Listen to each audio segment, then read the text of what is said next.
Dito tayo sa baka kay Albay kasi actually meron akong sadya dito kaso yung pinakasadya natin hindi pa sumasagot.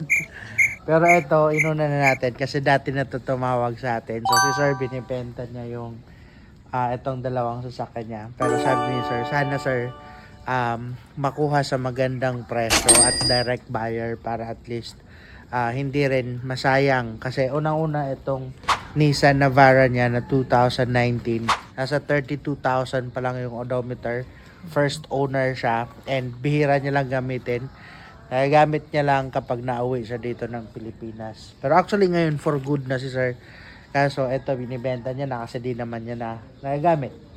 Tapos ganun din itong H100. So itong H100 2015 model diesel engine, manual transmission. So pwede yan sa mga pag nagnenegosyo. Yan. Pwede. Mura lang yan. Siguro more or less mga baka magpipresyo si Sir nito mga 350 to mga 300 to 350,000. Ito ang target.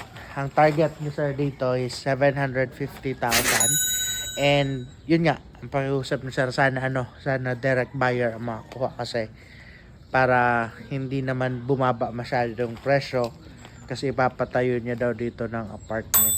So yun, if ever interested kayo at naghahanap kayo nito, ito pwede natin tulungan si Sir.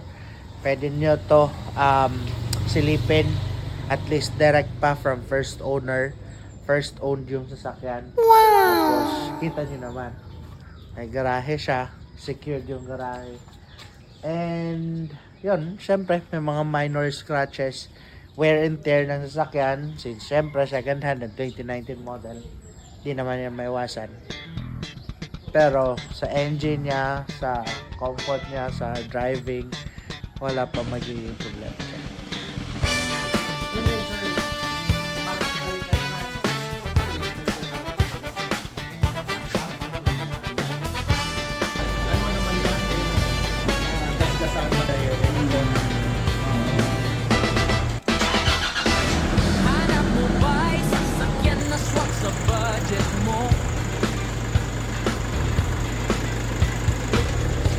Mahirapan kami na ang bahala sa'yo.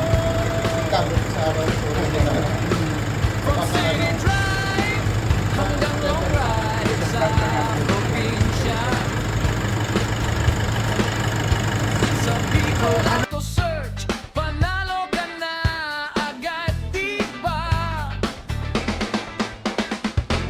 Mabilis ka usap, legit ang deal.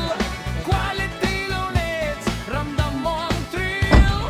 Kahit saan ang biyahe mo, siguradong sige na, safe hindi na pa kami servisyo magtatagal. namin. Hindi ka bibitaw, walang delay. Bicol